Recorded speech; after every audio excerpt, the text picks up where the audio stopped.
Here we are in one of our newest condo listings, beautiful space. Guys, what do you think of the condo market? Yeah, I love it if it fits your lifestyle. You know, those who are looking to maybe downsize, those who are looking for maintenance-free living, those who want to travel, lock the door, your place is taken care of, it's safe. I think there can be some really great pros to living in a condo and this type of lifestyle. It all depends on the right buyer. Yeah, it depends what you're after, right? Like for me, it's, you're either you're older and retired and you're looking for something that's like maintenance free. You lock the door, you're gone for 2 months and it takes care of itself. Or when I was looking for my condo, the walkability was the most important thing for me, right? I wanted the urban lifestyle, subway close by. I wanted to be in an area that I couldn't necessarily afford to own a house in, but I wanted to live in. That was important for me. And I think when you're talking affordability right now, they seem to be struggling a little bit more. So there are deals to be had when it comes to, certain 1 and 2 bedroom condos. If it means getting yourself into your first place, just getting in the door and getting your first investment, it's a great option to look at. What do you see in price wise, Mike? Price-wise, we're probably looking at, in the Beamsville area, you're probably in and around the $700 a square foot mark. Yeah. Grimsby, you're probably, if you're on the lake, a little bit closer to the $800 mark. And say somewhere like Hamilton, you're probably around that $850, $900 mark for resale anyway. If you're talking pre-construction, prices got a little absurd there for a little while. They were pushing $1,000 a square foot. For sure. But even they've had to come back a little bit just to be able to sell some of these units. I think it all depends to where you want to be, right? Like Albert said, it being close to all the amenities, subway, downtown, you're gonna pay $1,000 a square foot. I think even on a resale, if you're in Toronto, you're obviously around there to begin with, if not more. Mindful about the condo fee. At least with resale, you already know where the condo fee is. It's already established. The increases won't be significant unless there's a special assessment.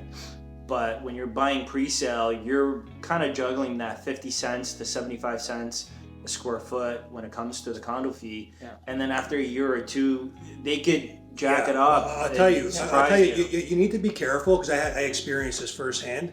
If you're in a high-rise condo and it's got all the amenities and whatnot, it's great. I mean, the maintenance fee should be relatively reasonable, probably in the 75 cent a square foot range. You got the pool and all that. But once you get into the mid-rise and the low-rise, where there's a smaller number of units, if you start having pools and security and whatnot in there, you're going to be looking at $1 a square foot, $1.50 a square foot. I experienced that in Toronto. Great location, great boutique building, but the security and all that, like the maintenance fees really did add up. Going back to the location by the water, for me, that's the biggest thing. If you're looking for a water view property, the condo market, you still can get in at $500,000-$600,000 for a 1 bedroom. Whereas if you're looking for a detached, you're in upwards of the $1-2 million price point around here in Beamsville, Grimsby, Hamilton area. Yeah.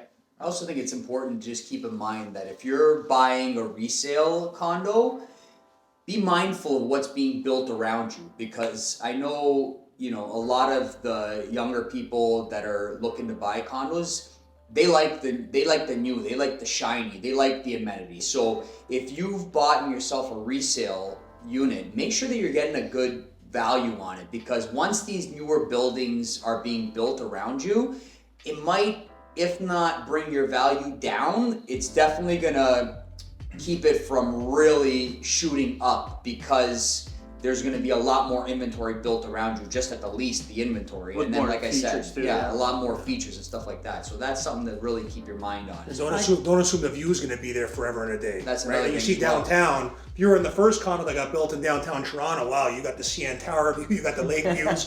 Now there's 500 of them up there, right? So you're really looking at the balcony across the street. I kind of went through that with the Square One property. My first property I ever bought was the Square One. It was one of the first buildings, and then now 20 years later is, what is it, 30, 40 other buildings in front of it.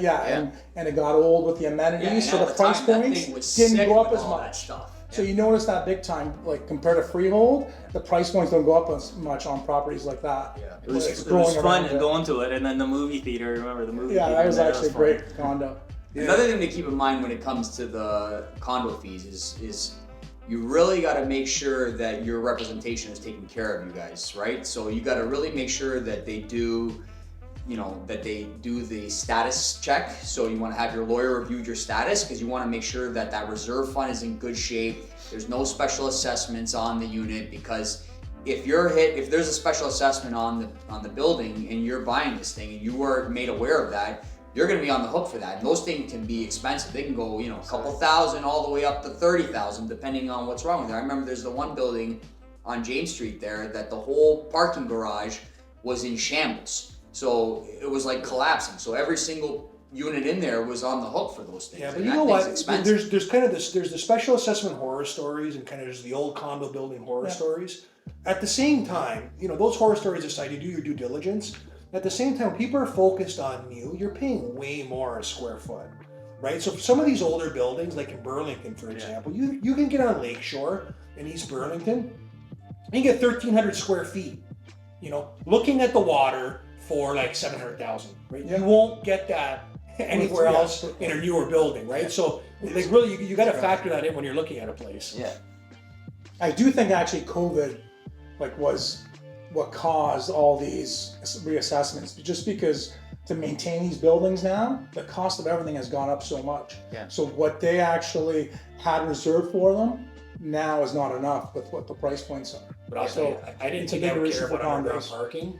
You know, I was never underground parking, this and that, but in winter time, It's the best thing. going from the elevator to the underground parking, and you've got 8 inches of snow that came down, you're driving right through Yeah, it, that's going to nice. work, Yeah. and then coming right back into the underground parking, it's actually really nice. Maintenance-free living, Yeah. like you said. No, it's one of the biggest perks of having Yeah. a condo. So I mean, if that's what you're looking for, this is the best thing for you.